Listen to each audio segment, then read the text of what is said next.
ini ada pertanyaan ya. Apa yang terlintas di benak Anda ketika mendengar kata supply chain? Nah, saya minta teman-teman kalau bisa scan ini di HP ya. Untuk menjawab ini, scan ini di HP atau ya masuk ke menti.com ya, masuk ke www.menti.com, terus masukin kode ini, kode 55872027. Ya coba mungkin ada yang bisa ketik ini di komen, Ari atau Pak Yudi. Coba ketik ini di komen ya. Nah nanti tinggal di copy masukin sini. Ada yang ya kalau paling gampang sih scan ini nih. Scan yang ada di layar ini, QR code nanti keluar di sana. Ya nanti bisa apa sih yang apa menurut teman-teman itu kalau supply chain itu apa sih?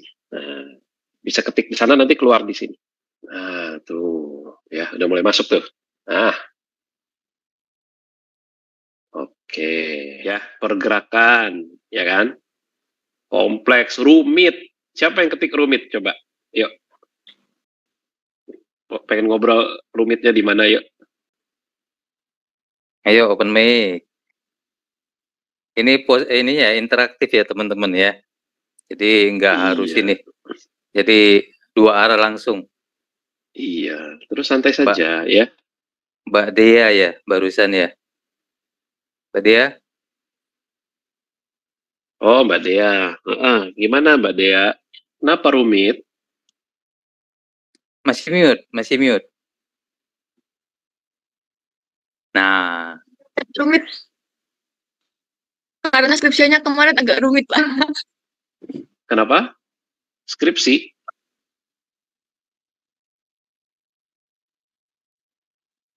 Mungkin sinyalnya ya. Coba. Iya, kemarin skripsinya ngambil supply chain. Oh, oke. Judulnya apa judulnya? Judul skripsinya apa? Judul skripsinya kan dari sama Pak Andi itu ya, pembimbing lapangannya. Oh, ini Dea yang itu ya. Dea yang di mana Dea? Kamu di Surabaya apa di mana? Iya, di kuliahnya tapi di UPN Jogja. Iya. Dea, iya. Saya baru mau cerita, ya kan? Ada yang bimbingan skripsi sama saya dapat A. Ternyata ini orangnya. Mentornya lupa. Ih, bukan. Karena saya pikir Dea yang lain. Saya kan nggak mau so akrab. Takut lah. Iya. Tapi monggo loh ya. Ini kalau ada adik-adik mahasiswa yang kuliah tahun akhir ya, yang mau bimbingan, boleh loh ya. Saya yakin Pak Yudi juga ya, Mas Agus, Pak Roni ya, senior di supply chain ini, saya yakin nggak keberatan, betul nggak? Iya kan? Iya. Lagi sana apa aja lagi kayak gini. Iya. Ada skripsinya aja rumit, apalagi terjun di lapangan, Pak ya. Enggak, kadang-kadang teorinya bikin ribet, Pak Roni. Setelah terjun ke lapangan baru tahu iya bener, ternyata lebih rumit lagi. Oke ya, jadi ini supply chain ya, menurut teman-teman itu ini ya, kalau rantai pasok sih memang ya terjemahannya lah ya, aliran barang, raw material ya, memang ya rumit dan kompleks ya. Ada yang tulis rumit, ada yang tulis kompleks, hulu ke hilir ya, ada yang tulis end to end tadi saya lihat ya kan. Network distribusi, memang supply chain itu luas banget. Nah, luas banget, itulah kenapa harus dipetakan ya, harus dibuat batasan, kemudian cakupannya seperti apa ya kan. Nah, saya punya pertanyaan kedua. Bentar, ini kok ininya nggak jalan ya. Nah ini. Nah, ada yang tahu nggak ya, di dalam skor itu ada 5 proses supply chain. Coba diketik Ya, 5 proses itu apa? Ya, ketik satu-satu boleh, ketik 5-5-nya boleh. Ya, nanti coba kita lihat. Ya. Oke, procurement. Apa? Proses supply chain ya, ada 5 ya. Nggak apa-apa, 5-5-nya boleh. Kalau nggak tahu 5-5-nya satu-satu ya. Atau 2 atau 3 silakan. Planning, Ya. make, plan, make, procurement, apalagi, ayo.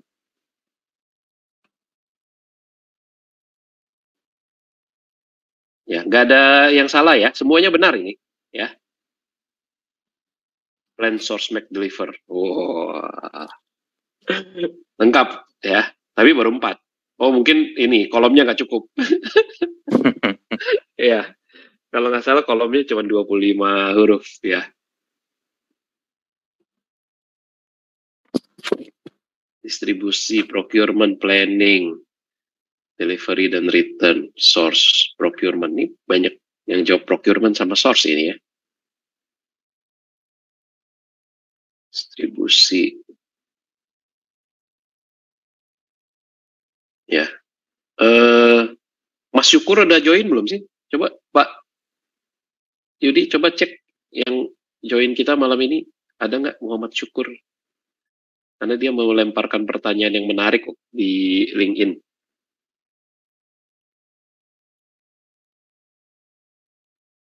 Belum Mbak Aje. Belum ada.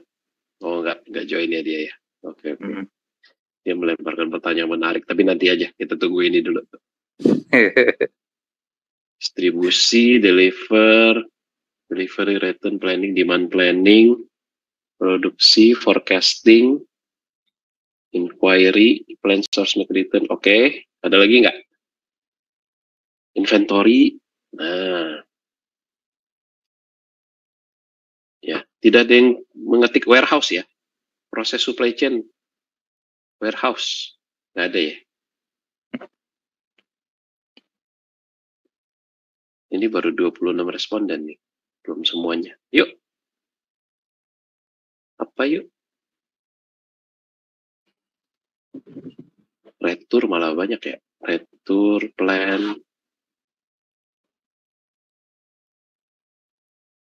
forecasting. Menarik ya. Forecasting sebagai proses supply chain. Yes. Demand planning. Ya. Nah ini kadang-kadang yang banyak teman-teman tanya juga ke saya. Pak, demand planning sama forecasting ini supply chain apa sales sih gitu kan.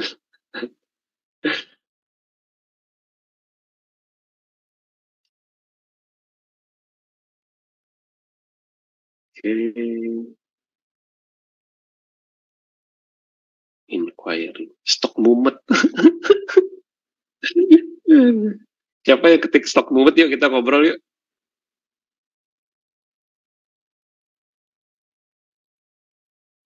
Ya, coba di open cam stok mumet Sopo.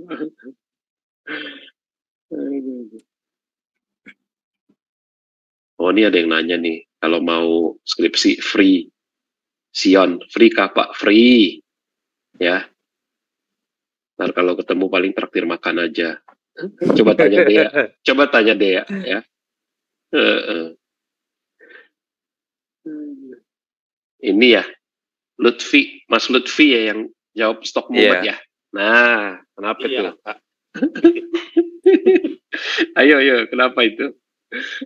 Ya, mumet Pak, apalagi kalau ada barang retur, bikin mumet. Juga kalau barangnya larinya kemana-mana nggak tahu, mumet lagi.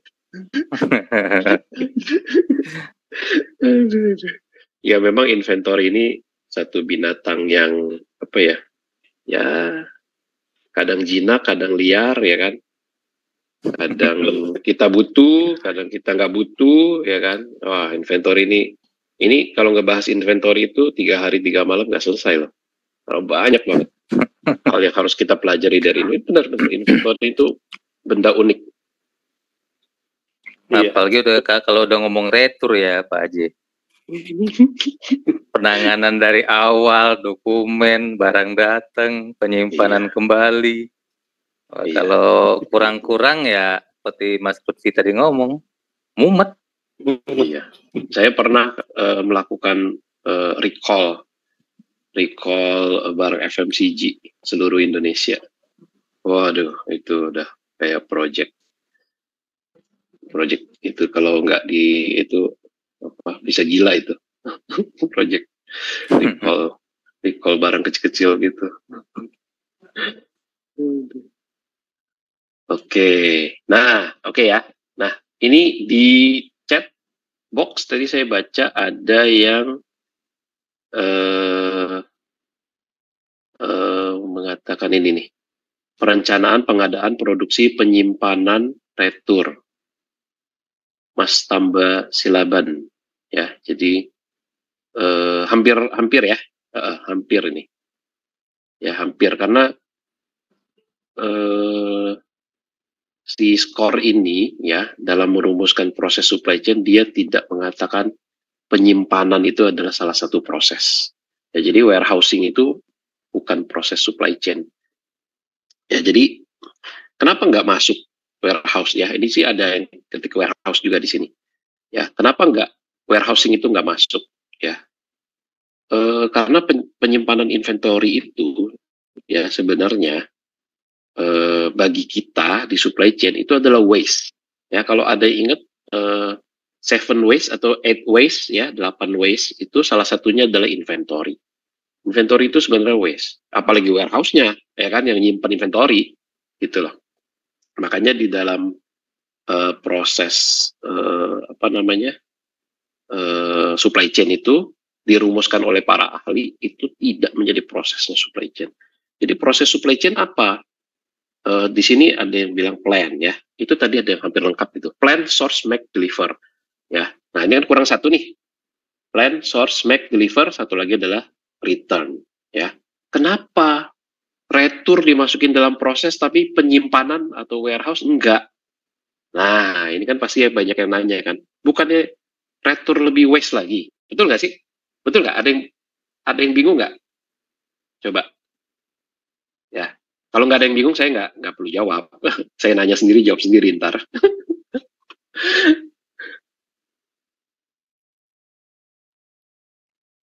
Ya. Halo. Lanjut. Iya, maksudnya ada yang pada bertanya-tanya nggak sih kenapa retur malah masuk, warehouse malah nggak masuk? Ya. Coba deh, ketik di chat box deh. Kenapa retur ya? Kan tadi saya bilang inventory itu waste. Sehingga penyimpanan inventory itu tidak dianggap proses supply chain karena itu waste. Tapi retur ada masuk, apa retur nggak waste gitu ya? Nah ini kan pertanyaan yang cukup menggelitik ya. Makanya banyak orang salah kaprah. Ya dikira warehousing atau penyimpanan itu proses supply chain, padahal enggak, itu waste dari supply chain. Yuk, ada yang mau berbagi pendapat di chat box boleh, on mic juga boleh ya kalau ada yang mau berbagi pendapat. Yuk. Teman-teman yang mau menanggapi Pak Haji langsung ya open mic ya. Ya open mic aja deh. Nah, yuk Pak Roni gimana? Ini pendapat ahli nih. Iyalah. Loh ini pendapat ahli sudah. Nah. Ya, gimana Pak? Karena retur itu memang sebagai proses di supply chain ya Pak. Kenapa warehouse tadi tidak menjadi bagian dari supply chain? Karena itu dianggap waste. Ya kan? Karena proses yang benar itu barang itu langsung didistribusikan. Ya kan? Nah, bagaimana dengan return? Return itu sebagai proses kita, karena kan return ada benar-benar barang waste dan ada juga yang tidak. Di mana barang waste itu di mana kita mengirimkan barang ke customer kita, tetapi ada komplainan dan itu akan menjadi prosesnya supply chain karena barang tersebut dikirimkan lagi kepada kita dan itu akan menjadi beban kita, menjadi waste. Nah, selain itu juga ada seperti packaging, lalu pengiriman menggunakan paletisasi pas waktu didistribusi, itu kan tetap kembali ke warehouse. Nah, itu menjadi proses distribusi. Jadi return itu tidak harus waste. Jadi return itu ada packaging yang bisa didaur ulang, bisa digunakan lagi seperti itu. Nah, waste sendiri ketika sampai di tempat kita, bisa jadi barang tersebut bisa diolah kembali ataukah memang benar-benar menjadi waste atau kerugian. Jadi seperti itu. Kenapa return itu menjadi proses? Karena memang salah satu tanggung jawab kita di supply chain ya. Seperti itu sih kurang lebihnya. Thank you. Ya. Iya, itu benar banget. Benar banget Pak Roni. Jadi sebenarnya gampangnya adalah proses supply chain ini untuk apa sih?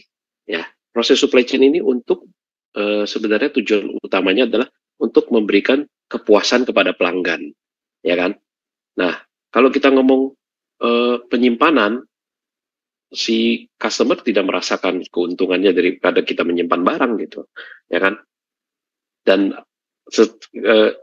proses yang benar, menurut tadi ya Pak Roni itu benar banget. Proses yang paling lean adalah just in time.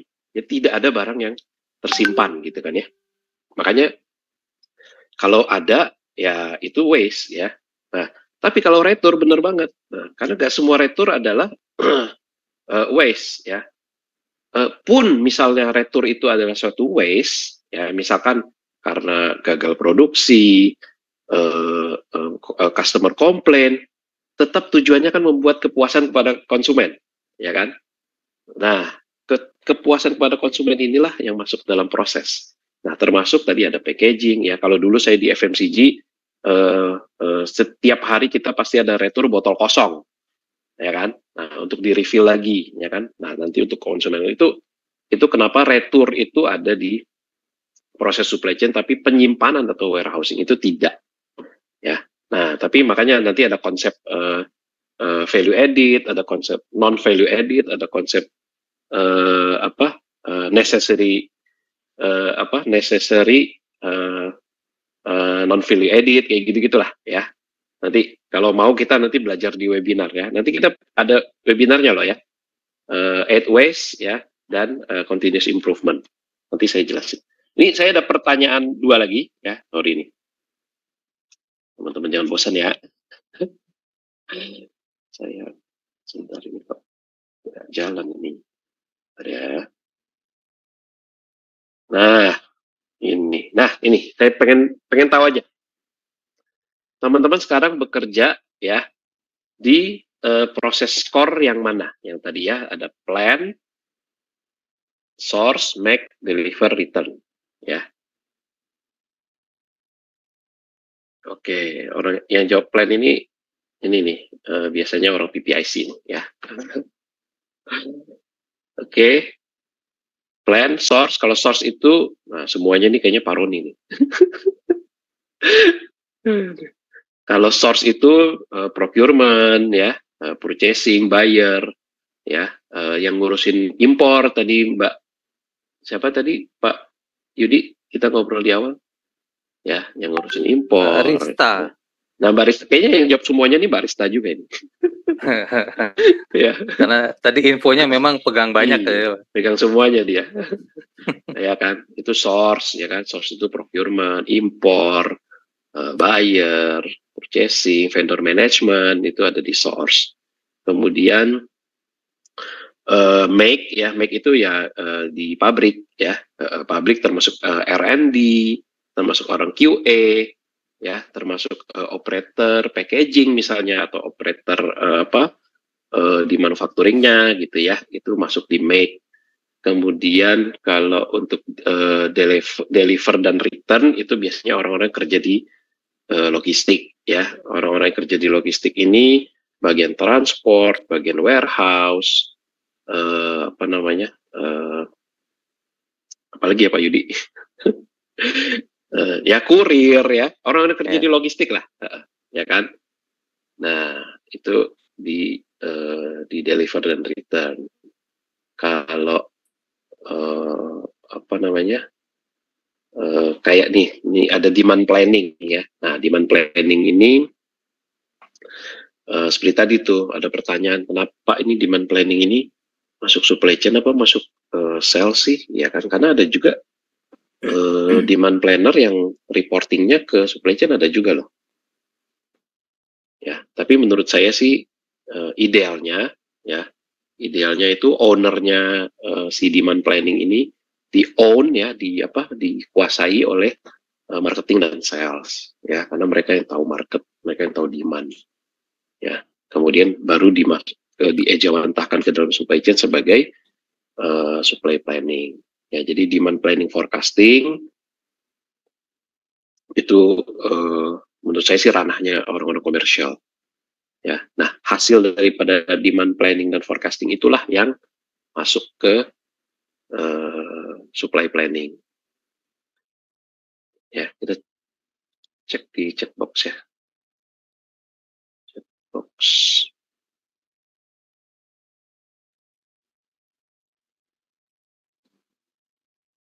Oke ya. Nah, intinya kayaknya semua bagian di skor ini ada ya, terwakilkan ya malam ini ya. Oke, sip. Mantap sekali. Kalau gitu, saya ada satu pertanyaan lagi ya, jangan bosan ya. Jangan bosan, saya ada satu pertanyaan lagi. Nah, ini ya, teman-teman ada yang tahu nggak?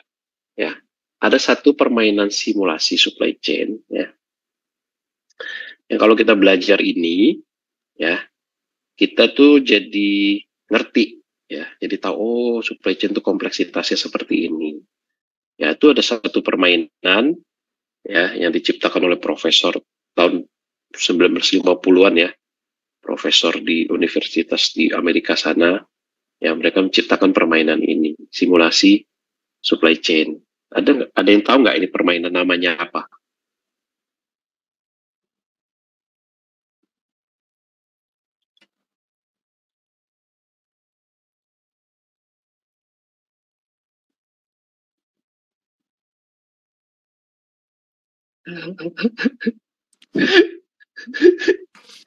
sudah ada yang tahu bahasa Sundanya malah. Cenghar game. Iya. Nah, oke. Ya, beer game ya. Namanya beer game ya. Kalau di kalau di ASC Jatawi namanya Cenghar game ya. Ini sebenarnya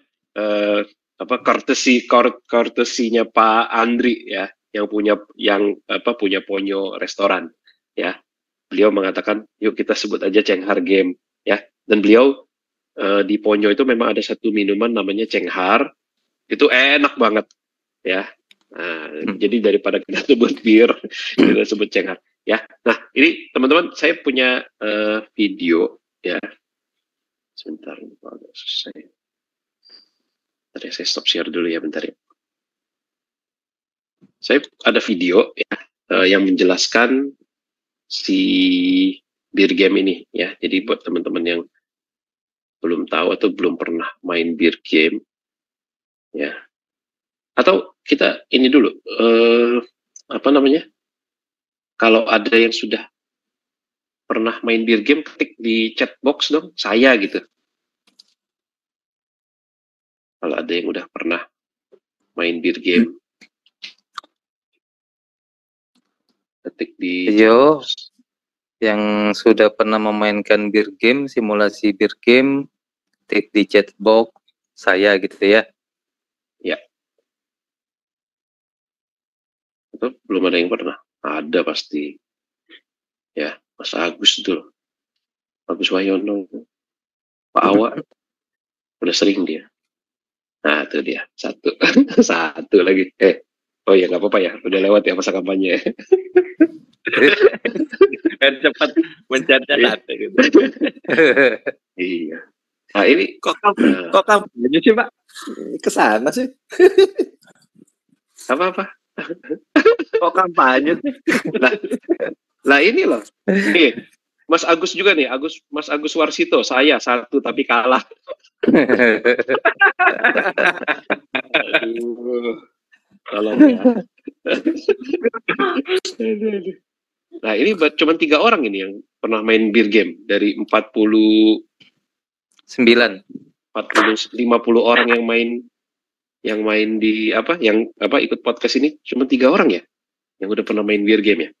Oke lah kalau gitu. Oh itu ya, ya Skolastika juga pernah 1 kalah juga. Ini bukan masalah paslon. Gara-gara saya jawab 1 nih Pak. Ya, maaf saya ganti lah. Nih ada nih. Pak Firdaus dia golput dia 0.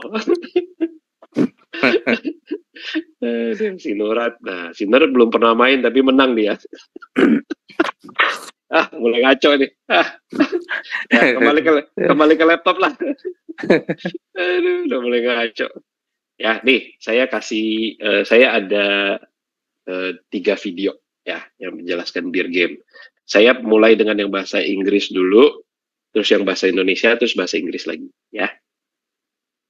Nah, beberapa orang mengatakan beer game ini adalah simulasi untuk seorang supply chain manager.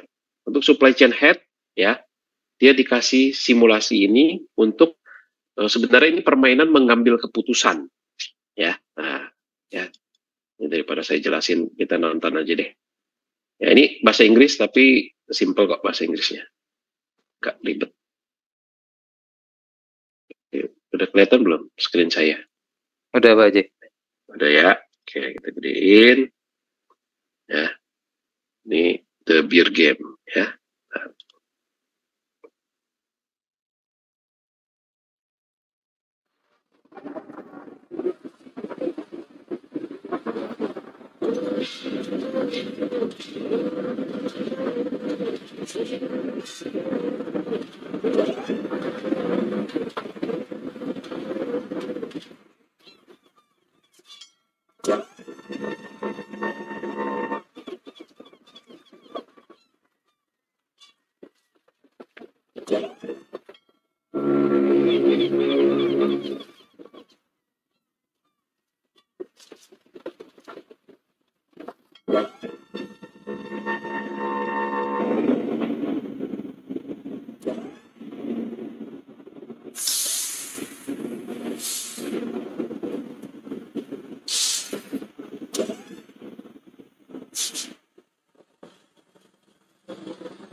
Nah, ya kan, bener kan? Dia bilang apa? Apa sih tadi kata-katanya? Juga lupa. The best. Nah ini, you're about to compete for the title of best supply chain manager. Jadi pemenangnya adalah sebenarnya bisa dinobatkan sebagai supply chain manager terbaik, ya. Atau kalau dia belum jadi supply chain manager, ini calon potensial supply chain manager yang terbaik, ya. Karena ini memang menggambarkan suatu siklus daripada supply chain, ya. Namanya aja beer game, tapi udahlah, ya kita sebut Cenghar aja, Cenghar game, ya kan. Tapi kenapa saya show video ini? Karena memang memperlihatkan proses ya supply chain ya dari manufacturing, kemudian ada apa namanya distribusi, ya kan, kemudian masuk ke gudang, kemudian baru masuk ke retailer, ya kan. Nah, ini belum terlalu menjelaskan ya. Saya kasih satu lagi video. Ini kenapa begini ya? Ada subscribe dulu deh. Saya kasih satu lagi video ya. Ini videonya bahasa Indonesia ya. Jadi ini mudah-mudahan bisa lebih menjelaskan lagi ya apa itu. Dan ini saya katakan ini saya ambil dari ini. Saya ambil ini dari tadi saya tunjukin aja deh ya. Karena ini nggak boleh saya nyomot sembarangan tanpa menyebutkan sumbernya. Karena ini punya adik-adik mahasiswa kita ini. Bentar ya. Oke, screen saya ya. Nah, ini saya ambil dari kelompok 3 MLIE 4A1 ya. Ini adik-adik mahasiswa ya. Namanya Regina Sarah Abigail ya, dia posting ini. Dan ini penjelasannya bagus banget ya. Kita simak bareng-bareng.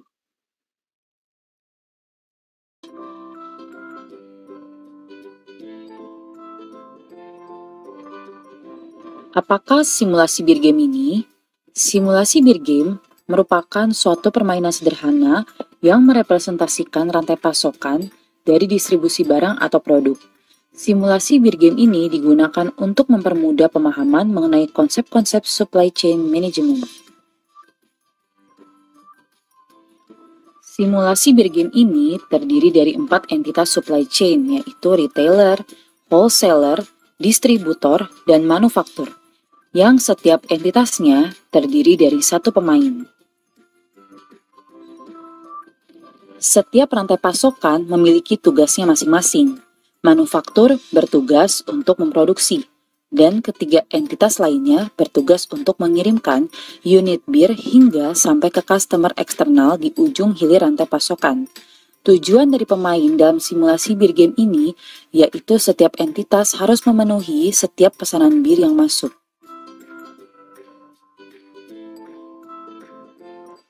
Informasi pesanan mengalir dari hilir ke hulu, dimulai dari retailer, wholesaler, distributor, hingga sampai ke manufaktur. Setelah melakukan proses pemesanan dan melakukan proses produksi barang, maka manufaktur akan melakukan pengiriman ke hilir dalam rantai pasokan, yaitu dari manufaktur, kemudian akan mengirimkan ke distributor, distributor akan mengirimkan ke wholesaler, sampai kepada wholesaler mengirimkannya ke retailer. Terdapat jeda waktu atau delay karena dibutuhkan waktu untuk memperhitungkan waktu proses logistik dan produksinya. Setiap pemesanan dan produksi membutuhkan 2 periode hingga akhirnya dikirimkan ke tahap berikutnya. Setiap pesanan harus dipenuhi, baik secara langsung yaitu menggunakan inventory jika pemain mempunyai persediaan yang cukup. Jika tidak memiliki persediaan, maka akan mengirimkannya di periode selanjutnya atau disebut dengan backlog. Namun, backlog ini dapat membuat biaya persediaan yang dikeluarkan lebih banyak, karena dalam backlog biayanya akan lebih mahal. Kita harus mengingat bahwa tujuan utama dalam setiap entitas adalah untuk menjaga agar biaya yang dikeluarkan ini tetap rendah. Permainan ya. Nah, jadi itu ya. Jadi nanti di dalam permainan itu ada 5 entitas: supplier, manufacturing, distributor, wholesaler, sama retailer ya. Ada satu lagi yaitu customer. Nah, tugasnya adalah untuk menjamin ketersediaan order. Jadi kalau ada order, dia harus bisa menyediakan. Kalau dia tidak bisa menyediakan, maka akan jadi backlog. Backlog itu nanti ada biaya. Kemudian nggak semudah itu juga, karena inventory juga harus dibikin sesedikit mungkin. Karena kan kalau kita mau memenuhi order, banyakin aja inventory, ya kan? Ternyata nggak, inventory itu juga ada cost-nya. Ya, jadi dalam permainan ini nanti yang menang adalah yang paling sedikit backlog dan yang paling sedikit juga inventory-nya. Nah, ini tricky, karena kalau mau sedikit backlog, berarti kan harus banyakin inventory, ya kan? Nah, tapi kalau mau kurangin inventory supaya inventory kecil, resiko ada di backlog. Ini trikinya permainan ini, ya. Dan permainan ini coba deh tanya yang udah pernah main, ya. Setiap kali main pasti dapat insight yang baru, ya. Saya pun begitu. Setiap kali saya main, saya merasa, oh ya, dapat insight baru lagi mengenai supply chain, ya. Nah, game ini akan kita mainkan nanti di Bandung tanggal 3 Maret. Ya. Jadi kalau mau membuktikan diri sebagai orang supply chain terbaik, ya, nah, ikut game ini nanti tanggal 3 di Bandung. Oke. Nah. Oke, sekarang. Oi. Foto dulu Pak Haji. Oh, foto dulu ya, mumpung rame ya. Iya. Ayo, nah ini. Saya paling suka kalau menjelaskan skor dengan gambar ini, ya, karena gambar yang bulat ini ya di samping ya. Nah, ini tuh menjelaskan semua nih, ya, plan, source, make, deliver, dan return. Kalau kita mau lihat gampangnya, ya, profesi apa sih yang di dalam supply chain ini? Plan itu supply chain planner atau PPC atau PPIC. Ya, source itu procurement, purchasing, ya, tadi buyer, ada vendor management, ada importation, ya, itu ada di source. Kemudian make, ya, make itu ya di apapun yang ada di plan atau manufacturing, ya, termasuk R&D, termasuk QA, termasuk kadang-kadang di make ini kan juga ada continuous improvement-nya juga, ya. Nah, terus ada ya manufacturing-nya sendiri, packaging-nya, ya. Dan deliver itu ada logistik, tentu reverse logistik, ya. Jadi simpelnya di dalam skor itu cakupannya adalah 5 ini, ya. Kemudian supply chain council, ya, bikin gambar ini, ya, untuk menjelaskan plan, source, make, deliver, dan return itu seperti apa di dalam supply chain, ya. Saya harus tampilkan ini karena ini dari si supply chain council. Supply chain council itu yang punya apa ya? Dia yang skor ini, ya, supply chain operation reference model ini adalah mereka yang bikin, ya, makanya saya harus tunjukin ini, ya. Tapi sebenarnya saya nggak suka ini, ya, karena ini jelimet, ya. Saya tunjukin yang lain, ya, yang lebih gampang dimengerti. Nah, ini, ya, mirip tapi menurut saya ini lebih gampang dimengerti, ya. Jadi gini, ya, kalau di dalam supply chain itu kan hulu ke hilir, ya. Tadi ada yang bilang kan supply chain, apa yang terbayang di benak Anda ketika mendengar kata supply chain? Ada yang mengatakan hulu hilir, ada juga yang mengatakan end to end. Ya, ini end to end, ya. Inilah end to end-nya. Nah, ini, ya. Suppliernya supplier, ya, kemudian supplier bisa internal bisa eksternal. Ini perusahaan kita, customer, dan customer-nya customer. Nah, ini enak nih, ya. Ketika supplier mengirim, ya, deliver, ya, pasti karena ada permintaan dari source, ya. Setelah dikirim, kemudian source ini meminta untuk di-deliver, kemudian di-make, ya, dibuat, kemudian di-deliver juga oleh si supplier ke kita, ya, ke company kita ini. Company kita basisnya apa sih supplier ini mengirim ke kita? Ya, karena kita ada source, ya, kita ada pihak procurement yang melakukan pembelian, maka dikirim, ya kan? Dari hasil kiriman ini kita buat, ya, di pabrik. Hasil buat ini kita kirim, ya. Atas dasar apa kita kirim? Ya, karena ada source daripada customer, gitu kan? Nah, jadi ini make sense, ya. Jadi pergerakan ini buat saya ini make sense banget, ya. Nah, di customer di make lagi, di deliver, ya, di deliver kenapa? Karena ada source dari customernya lagi. Nah, terus kemudian dari semua proses ini ada juga namanya proses retur, ya kan? Nah, ini. Nah, di atas semua ini ada plan. Ya, ada perencanaan yang membuat semua ini berhasil, ya. Jadi gini, konsepnya itu adalah nggak cuman di PPIC yang ada plan, ya. Kemudian orang mengatakan kalau di logistik nggak ada plan, ada, ya. Logistik pun ada plan. Apa itu? Kayak transport planning, ya kan? Planner Pak Haji. Iya, transport planner kan? Iya. Harus di plan juga kan. Jadi setiap di dalam sini tuh ada plan, makanya plan itu ditaruh di atas sama dia. Ya, jadi kayak prosesornya, otaknya. Kalau ini kaki tangannya, gitu loh. Ya kan? Ini pelaksana, kaki tangannya, ini adalah otaknya. Jadi plan, source, make, deliver, dan return. Ya. Ini once kita pelajari ini dan kita tahu cakupan ini, ya, maka kita tahu supply chain itu ya segini-gini aja. Ya, walaupun di dalamnya memang rumit dan kompleks, ya. Tapi secara simple, ya, dan secara holistik kita bisa tahu bahwa oke, this is supply chain. Ya, makanya dengan tahu ini, ya, kita menjadi belajar supply chain-nya lebih terukur, ya, lebih terstruktur, ya, gitu, dan lebih sistematis, ya, dan lebih masif. Kok jadi ke arah sana? Oke ya. Nah, ini skor model, ya. Ada yang mau nanya nggak? Supaya saya nggak ngomong sendiri aja. Ada yang mau nanya nggak? Ayo, interaktif ya. Nggak harus nunggu. Nih, Pak ACS. Kenapa tuh? Iya Pak tuh, Awa mau Pak Agus tuh. tanya. Awa. Iya, Pak Awa. iya, silakan. Malam Pak Aceh, Pak Tama, Pak Yudi. Iya. Malam. Pak Agus. Mungkin bisa di-spill sedikit Pak terkait takutnya masih bingung untuk yang Mac. Kan itu kan manufacturing ya gitu kan. Tapi kok masuk juga ke supply chain. Nah, sebenarnya di bagian mananya sih yang supply chain gitu Pak? Mungkin. Loh, Mac itu memang supply chain. Ya, nah kenapa ini ya? Ada yang bingung takutnya nih Pak. Iya, karena gini. Betul. Karena perusahaan kan kadang-kadang memang membedakan divisi supply chain sama divisi manufaktur, ya kan? Nah, mungkin saya jamblang ke sini ya. Karena di sini mungkin bisa menjelaskan kenapa, ya. Nah, ini, ya.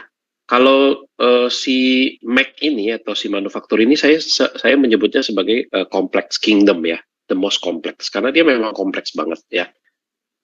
Kenapa ada perusahaan yang membedakan divisi supply chain dengan manufacturing ya, bahkan kadang-kadang supply chain head sama manufacturing head-nya itu selevel ya, padahal itu ada di dalam supply chain si Mac ini ya kan. Jadi gini, menurut saya apa yang dilakukan oleh perusahaan di dalam strukturnya ya, itu tidak harus seideal apa yang ada di teori ya. Dia boleh melakukan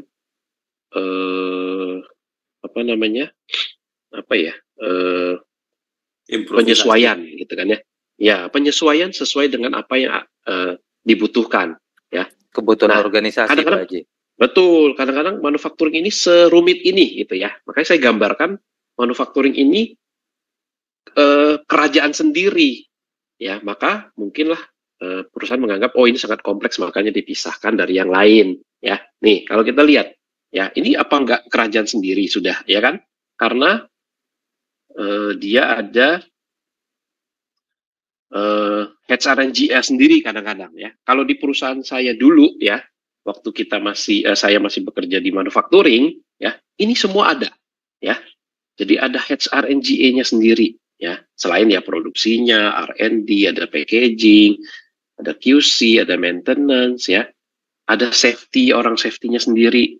Ada controllernya sendiri ya. Jadi controllernya biasanya orang finance ya yang duduk di sana. Jadi ini udah kayak satu perusahaan sendiri ya kan. Nih ada finance, ada GA, HR ya kan. Nah ini sudah kayak perusahaan sendiri. Makanya itu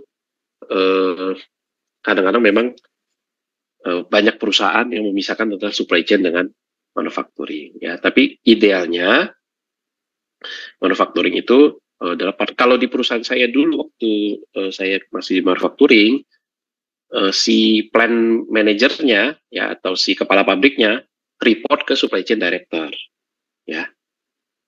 Nah itu buat saya itu karena menggambarkan perusahaan itu ngerti lah skor ya. Saya juga banyak belajar skor waktu kerja di perusahaan ini ya. Nah tapi kan itu organisasi ya. Jadi organisasi itu kebutuhannya kan beda-beda ya. Kadang-kadang dia merasa sangat kompleks ya. Terus kemudian tadi Mbak Rista ya, Pak Yudi di awal kita ngobrol. Iya, Mbak Rista. Ya, Mbak Rista juga misalnya memegang beberapa fungsi. Kalau memang perusahaannya masih skalanya tidak terlalu besar, ya. Nah ini kan bisa jadi saya ngebayangin perusahaan-perusahaan besar gitu ya, kayak Coca-Cola gitu ya, yang manufakturnya sangat-sangat masif dan kompleks. Mungkin dia butuh pemisahan itu. Makanya banyak yang salah kaprah menganggap manufacturing itu bukan supply chain. Supply chain itu tidak memproduksi, hanya melakukan pergerakan barang. Nah itu nggak bisa dibilang salah ya, tapi secara konsep skor ya, manufacturing itu masuk dalam supply chain. Begitu kira-kira, Mas Agus. Ya, makasih Pak J. Atau ada ini menguji nih dia ini. Pak Agus Warsito, Pak Haji. Silakan Pak Agus. Iya, silakan. Selamat malam Pak. Ya. Malam. Ya. Kembali lagi yang tadi Pak, yang masalah demand planning ini agak cukup ini ya. Iya, betul. Interest nih tadi bilang katanya demand planning itu masuk di divisi sales, ada yang bilang supply chain. Di beberapa company yang pernah saya masukin juga berbeda-beda. Ada yang demand planning itu under sales manager, ada juga yang under supply chain manager. Nah, pertanyaan saya, kalau di demand planning itu kan kita terbiasa kalau ada alat ukur itu namanya forecasting ya Pak. Biasanya orang bilang forecast error lah dan lain sebagainya. Nah, menurut pendapat Bapak seperti apa ya Pak? Maksudnya idealnya ya, karena kan kalau menurut saya itu demand planning itu maksudnya ada di source-nya seperti itu, karena itu kan menjembatani antara kepentingan sales dengan kepentingan kita sebagai orang operasional. Kalau di sales kan mereka biasa di-push dengan namanya sales target. Nah, sales target mereka biasa akan mengacu kepada sisi internal mereka. Sementara orang demand planning biasanya mengkoordinir nih antara sales targetnya divisi sales ini masuk di akal dengan atau tidak dengan bagian PPIC, produknya seperti apa dan sebagainya. Jadi semacam mediasi lah, itu seperti itu. Nah, ini kalau tadi kan katakan kalau menurut Bapak kan masuk di divisi sales lebih tepat ya. Apa itu bagaimana dengan hubungan dengan forecast akurasi yang biasa diukur dalam perhitungan? Terima kasih Pak. Oke. Thank you Mas Agus. Jadi ini pertanyaan menarik ya. Jadi waktu saya mengambil certified professional forecaster ya, CPF, itu pengajarnya bilang gini. Yang paling ideal dari seorang demand planner, dia bilang ya, dan orang yang mengerjakan forecast harus punya divisi sendiri, dia bilang. Tidak boleh masuk komersial ya, sales marketing nggak boleh juga masuk supply chain. Itu statement yang saya ingat sampai sekarang. Dia mengatakan bahkan ada beberapa perusahaan dia bilang demand planning ini demand planning director, dia bilang, karena dia harus seindependen itu ya. Dan pernyataan Mas Agus tadi benar. Karena kalau dimasukin ke komersial, dia akan terdistraksi atau dia akan cenderung untuk mengikuti sales target, ya kan? Nah, yang kadang-kadang mungkin tidak kita nggak bilang nggak relevan, tapi itu kadang-kadang sales target yang sangat nge-push gitu ya, sangat stretch dan kadang sampai di target begitu tingginya, gitu kan? Sampai-sampai tidak independen si demand planning ini, ya kan? Nah, kalau ditaruh di supply chain, nanti dia khawatir dengan kapasitas produksi, ya kan, dan lain-lain, dan cost gitu ya. Nah, memang ideal banget dia ada di tengah-tengah, ya. Nah, tapi kenapa setelah saya mengatakan kecenderungan saya adalah menaruh dia di komersial, ya, karena jarang lah perusahaan akan menempatkan satu divisi khusus hanya demand planning ya, kecuali ini barang rumit banget gitu ya, tidak bisa diprediksi dan pokoknya rumit banget lah ya. Tapi so far belum ada sih saya lihat perusahaan yang berdiri sendiri si demand planningnya. Nah, kalau menurut saya kenapa lebih cocok di komersial dan bukan di supply chain? Karena memang ketika dia membuat demand planning dan forecasting itu tidak boleh melihat constraint yang ada di supply. Ya, jadi dia tidak boleh melihat constraint yang ada di supply, makanya dia jangan ditaruh di supply chain. Kalau taruh di supply chain, kecenderungannya dia melihat keterbatasan supply. Jadi dia harus independen terhadap constraint atau keterbatasan daripada supply. Nah, gimana menjaga dia tidak cenderung mengikuti target? Nah, dia makanya walaupun di komersial ya, dia harus orang yang benar-benar bisa independen dan men-challenge orang sales dan marketing, angka lu bukan jatuh dari langit, gitu kan. Makanya di dalam SNOP ya, itu selalu dimulai dengan namanya demand meeting. Pak Tama, correct me if I'm wrong ya Pak. Gue udah ngomong quarter salah lagi. Ya. Nah, itu dimulai dengan demand meeting, ya. Dan di dalam demand meeting itu si demand planner ini harus men-challenge orang sales dan marketing dan siapapun yang memberikan dia forecast, ya, forecast lu angkanya dari mana? Bisa nggak lu pertanggungjawabkan? Itu. Ya, Mas Agus gimana? Atau Pak Tama ada yang mau ditambahkan? Pak Tama ada yang mau ditambahkan, Pak? Ya. Cukup. Terima kasih. Ya, kalau Pak Tama ini orang ini ahlinya PPIC dia. Dia ahli semua hal. Enggak sih, saya juga masih belajar Pak Aceh. Ahlinya ahli Pak. Iya, ahli. Expertnya expert. Itu ada yang tanya tuh. Pak Aceh. Oh iya, barista. Nah, barista. Monggo. Ya. Iya Pak, makasih kesempatannya. Saya mau tanya Pak, jadi kan memang di perusahaan tempat saya kerja yang importer ini memang saya kebagian PR juga buat urus forecasting Pak. Ya. Jadi memang mungkin forecasting memang menjadi masalah buat beberapa perusahaan dan memang termasuk perusahaan saya. Kemarin itu saya digabung dengan timnya sales, terus juga dengan bagian delivery gitu. Karena memang small team ya saya sebutin. Nah, kita di challenge untuk aturin forecast atau enggak, kekurangan forecast. Nah,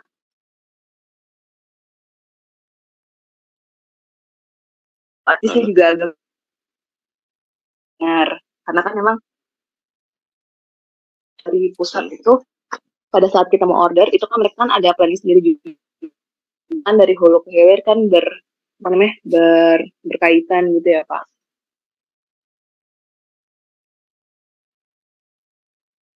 Putus-putusnya di saya aja Pak.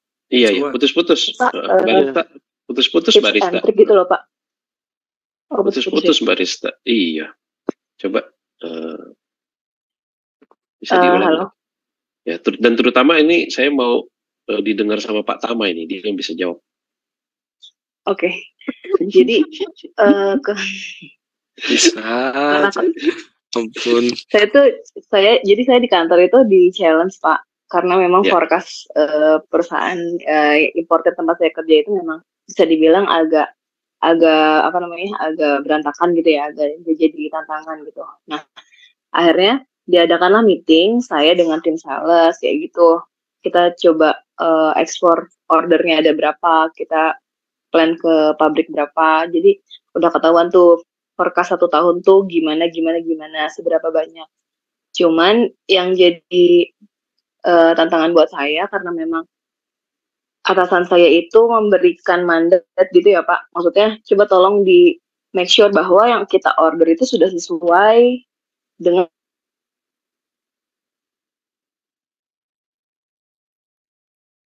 Iya, putus lagi ya. Halo? Bilang yang saya. Jadi saya agak sulit juga gitu loh Pak untuk memonitor apa yang diorder dengan apa yang dijual oleh tim sales. Nah mungkin yang jadi pertanyaan, ada nggak sih Pak sistem yang simple gitu loh, yang mungkin bisa mempermudah saya untuk mengatur itu. Jadi antara yang di forecasting dan kita order, lalu yang dijual oleh para teman-teman sales itu bisa saya monitor dengan cukup mudah gitu loh pada saat saya mengolah data tersebut kayak gitu sih.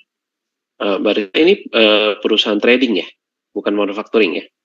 Trading betul Pak, trading. Trading ya, oke. Tapi trading, karena gini sih Pak, karena kemarin itu PR-nya adalah perusahaan saya itu cabang di Indonesia termasuk yang penjualannya bagus se Asia Tenggara. Jadi pada saat forecast kami berantakan itu betul-betul disorot oleh si factory di origin gitu. Jadi sempat kena teguran juga sih Pak kayak gitu. Makanya sekarang udah betul-betul harus dirapihin dari 2 tahun ke belakang kayak gitu sih Pak.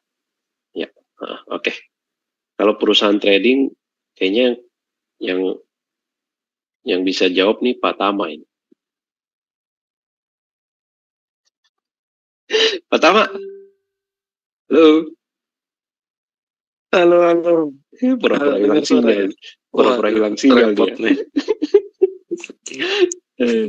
Gimana Pak Tama ngebenerin forecast di perusahaan trading? Kalau saya sih pengen tanya dulu sih. Oh, dianggap berantakan itu forecastnya itu dianggap mau berapa persen? Itu dulu. Ya betul. Akurasi target forecast saat terhadap ini aktual itu settingannya berapa? Oke Pak. Kebetulan karena saya memang betul-betul nggak ada pengetahuan di sana, saya tuh kemarin dapat info tuh Pak dari si Origin. Jadi dan di Origin itu di pabrik ada namanya demand planner yang tadi sempat dibahas sama timnya ASCI. Nah, satu PIC itu bilang ke saya, ini forecastnya Indonesia tuh betul-betul berantakan karena waktu itu tahun 2023 itu kita nggak reach kayaknya sampai di level 60 ke 70 kalau nggak salah. 60 sampai 70%. Nah, sedangkan target dari atasan saya itu kita bisa reach sampai 80 atau nggak ke 90. Saya tuh nggak terlalu paham situ Pak, jujur saya karena nggak ada basic di situ. Saya taunya cuma saya terima order, saya plus jalanin impornya sampai nyampe di Jakarta dan barangnya nggak ada kekurangan atau apa. Nah, saya sebetulnya hanya fokus di situ. Cuman karena small team itu, jadi saya dikasih mandat untuk ngecek nih forecastnya sudah sesuai apa belum gitu. Cuman input dari atasan saya itu di level 80 atau enggak ke 90 itu udah cukup bagus kayak gitu. Tapi jujur mas saya memang betul-betul nggak ada basic di situ Pak. Cuman karena kemarin ada satu PIC itu yang dari Origin, dia cukup banyak membantu sih. Dia sharing bahwa oh kalau planner itu kayak gini loh jalannya, ini per bulan itu kalian ada order harusnya segini tapi kalian itu over atau enggak kalian tuh kurangnya banyak. Tapi di bulan depannya itu kalian malah order yang lain lagi, padahal kita sebenarnya udah ngeplotin tuh apa aja gitu. Oke. Sebenarnya banyak yang perlu digali. Yang pertama, SNOP meeting itu salah satu tools yang paling apa ya? Paling powerful ya. Paling powerful di sana karena semuanya ngumpul semua. Tapi walaupun ngumpul nggak cuma ngumpul-ngumpul biasa, harus ada goals, ada target, ada standar yang memang harus kita tahu semuanya. Forecast akurasinya mau berapa. Terus kemudian kadang-kadang nggak tahu ya, mungkin nanti Pak Aceh bisa jawab. Secara forecast pun kadang-kadang forecastingnya berdasarkan value saja. Karena kan kalau dari sisi balance scorecard untuk untuk paling yang 4 cakupan itu dari dari marketing plan bilangnya kan value gitu kan, revenue sekian, terus dibagi jadi seper bulan. Lah ini forecast yang dianggap 90% ini berdasarkan value atau benar-benar SKU-nya. Lah itu yang perlu semuanya pemahamannya harus sama semua dari atas sampai bawah, dari top to bottom, bukan bottom to top ya, top to bottom harus turun semua. Jadi biar tahu bahwa kita menuju ke arah sini. Tadi saya juga bingung kok atasan bilang 90%, tetapi ada teman yang barista bilang 70% cukup. Lah ini sebuah gap yang sangat luar biasa gitu kan. Sebenarnya kalau toolsnya ya tools paling powerful ya SNOP, karena semuanya ngumpul semua dari demand-nya, dari supply-nya, bahkan supply-nya nggak cuma dari sisi supplier juga, tapi dari sisi storage kitanya berapa, kemampuan manufaktur kita berapa, sampai ke balancing meeting, kemudian eksekutif meeting, ketok palu, eksekusilah untuk bulan depan, gitu. Itu dulu aja pemahaman untuk standarnya berapa. Itu dulu, terus kemudian targetnya mau apa, mau value kah atau mau benar-benar per SKU, karena trading jujur aja mungkin trading SKU-nya bisa sampai ribuan kan kalau SKU-nya kecil-kecil gitu kan, mau sedetail apa gitu forecast-nya, dan itu pasti berantemnya di minggu pertama yaitu di demand meeting, gimana forecast yang sudah diturunkan oleh si sales atau marketing kemudian dibentrokkan dengan kondisi yang nanti kita hadapi di bulan depan, bahwa nanti dia mau adain promo, ternyata nanti marketing mau adain kita berubah misalkan dari everyday low price jadi high low price misalkan, kita berubah karena kita mau saling silang misalkan begitu, itu langsung berubah, forecastnya berubah, dinamik trading dinamik sekali, tergantung dari komoditinya ya. Karena saya ngalamin sekali, forecast, ROFO, apapun itu sangat dinamik sekali. Dan untuk kita sama-sama tahu bahwa goals kita kemana, SNOP meeting. Nah, nggak asal SNOP meeting, tapi lihat dulu, oke, prosedurnya, standarnya berapa sih kita untuk SLA, untuk KPI, apapun itu namanya, itu berapa? Yang mau kita capai berapa? Udah pasti kalau di sana mestinya udah bilang, oke, revenue bulan depan sekian. Udah, itu dulu. Baru nih dijabarin ke bawah. Dari revenue sekian, berapa yang harus kita capai, forecast mana yang harus kita capai. Bahkan di demand plan ini, demand meeting, bahkan ngomongnya bukan benar-benar SKU, kadang-kadang cuma family product. Gitu. Jadi masih dalam cakupan yang agak lewat, agak luas gitu.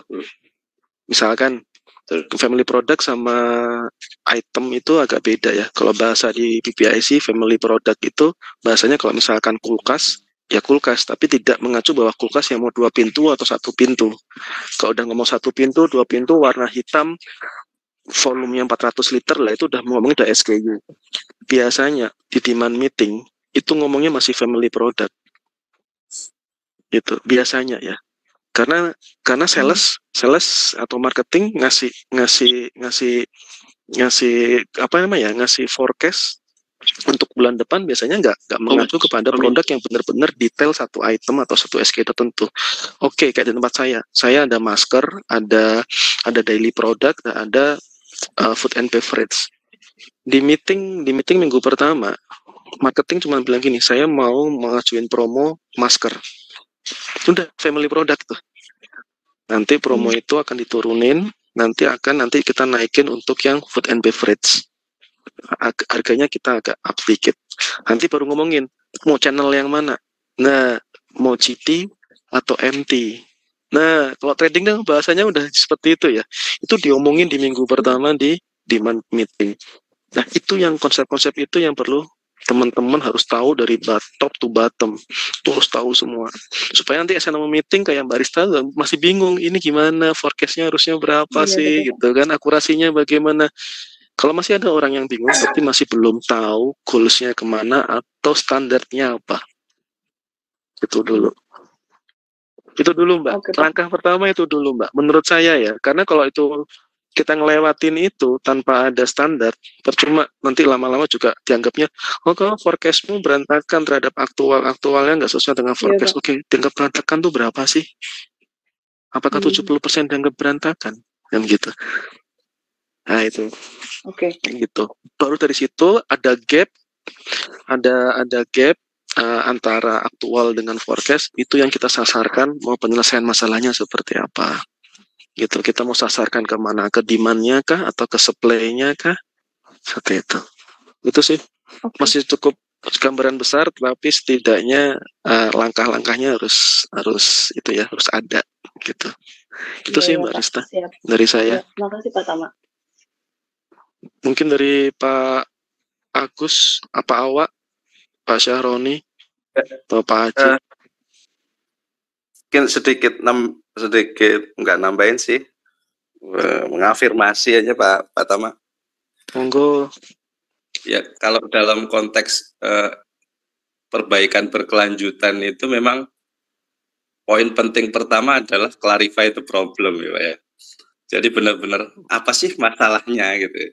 Jadi dianggap masalah itu tadi berantakan itu harus terukur gitu. Terukur, tanya, dan cara hitungnya benar tadi Pak Tama sampaikan.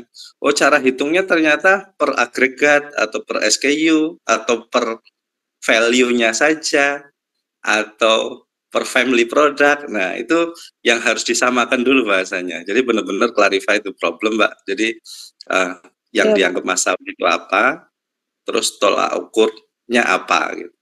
Jadi mungkin dari situ nanti akan kita tahu, oh iya, ternyata masalahnya memang nggak ada koordinasi ternyata di demand planning. Mungkin SNOP tadi jadi sistem yang sangat powerful betul untuk bagaimana menjembatani demand dengan aktual pemenuhan supply-nya. Mungkin sekalian ngomentari sedikit yang pertanyaan sebelumnya Pak, yang dari Pak Agus tadi. Jadi kalau yang demand planner berdirinya di mana? Mostly yang saya alami sih di sales memang, karena SNOP leadernya ada di supply chain gitu. Jadi sebuah penyeimbang gitu. Jadi pada saat di si demand planner itu lebih kakinya mungkin lebih condong, emang harusnya netral seperti kata Pak Haji tadi, tapi kakinya lebih condong kepada sales, kepada target, kepada hal-hal yang tidak memperhitungkan kemampuan supply, wis nggak apa-apa. Yang penting itu target company-nya memang seperti itu dan rasional untuk di-challenge oleh tim supply chain, tim SNOP leader. Biasanya SNOP leader nanti akan lebih banyak menjembatani apakah memang forecast-nya itu sesuai atau make sense, atau memang harus di-challenge habis-habisan, karena SNOP leader akan punya historical, kemudian punya sense juga, dan juga harus mensimulasikan skenario-skenario yang memang dibutuhkan untuk mencapai supply terhadap demand yang ada tersebut. Mungkin gitu Pak Tama, sedikit. Ya, thank you Mas Agus. Nah ini buat Mas Agus Warsito dan buat Mbak Rista dan juga buat teman-teman yang lain. Ini pas banget, minggu depan kita ada podcast mengenai plan. Ya, mudah-mudahan jadi ya. Nah, kemudian di dalam gathering plus training kita di Bandung, kita juga selain main beer game, kita juga akan punya topik SNOP. Dan yang ngebawain podcast kita minggu depan sama yang nanti di Bandung itu orangnya sama ya. Namanya Tisar. Pak Tisar ini adalah supply planner dan SNOP manager di salah satu multinational company ya, dan beliau juga yang setup. Dia pernah setup SNOP di bahkan beberapa negara loh ya. Bukan beberapa perusahaan saja, tapi di beberapa negara dia yang setup ya. Jadi ini orang berkualitas banget ya. Podcastnya minggu depan, kemudian itu tentang plan, kemudian minggu depannya lagi di Bandung tanggal 3 beliau akan membawakan training SNOP. Setelah kita main beer game ya, setelah kita lihat kompleksitas beer game dan segala macam, sebenarnya semua itu ada jawabannya ada di SNOP. Makanya kita bikin nyambung tuh beer game ya, untuk tahu kompleksitasnya supply chain seperti ini ya. Kemudian kita akan belajar untuk mengatasi semua kompleksitas ini ada SNOP namanya ya. Thank you. Ya, betul banget ya. Jadi ini kita mengatakan plan source make return ini, kita bukan mengkotak-kotakkan industri misalkan, enggak. Kita tidak mengkotak-kotakkan juga fungsi. Karena setiap fungsi bisa jadi ada semuanya ini, ya kan? Tapi memang mungkin ada yang lebih spesifik, ya kan? Misalkan fungsinya orang procurement, ya itu dia spesifik banget di source gitu kan ya, itulah. Tapi kalau misalnya kita ngomong industri, ya industri menurut saya semuanya ada, ya semuanya plan source make deliver dan return ini pasti ada, ya kan? Itu sih kalau saya. Ini kita sudah 941 ya. Ini partisipan kita juga udah makin berkurang ya. Ya, thank you banget semua yang udah join podcast malam ini. Ya, minggu depan ya kita akan ada podcast mengenai salah satu daripada skor ya, yaitu plan ya, dan akan dibawakan oleh Pak Tisar ya. Pak Tisar itu jagonya SNOP, dia juga nanti yang akan menjadi trainer kita di Bandung tanggal 3 ya. Teman-teman, kita ketemu di podcast minggu depan ya, dan saya juga sangat berharap teman-teman bisa ikut di gathering di Bandung ya, sehingga kita bisa ketemu, ngobrol, networking, dan menjalin pertemanan ya, network di acara kita di Bandung nanti ya. Oke, thank you semuanya untuk malam ini. Kita ketemu lagi di kesempatan lain ya. Mas Agus, thank you banget ya. Makasih Pak semuanya. Thank you, Mas Yon, thank you.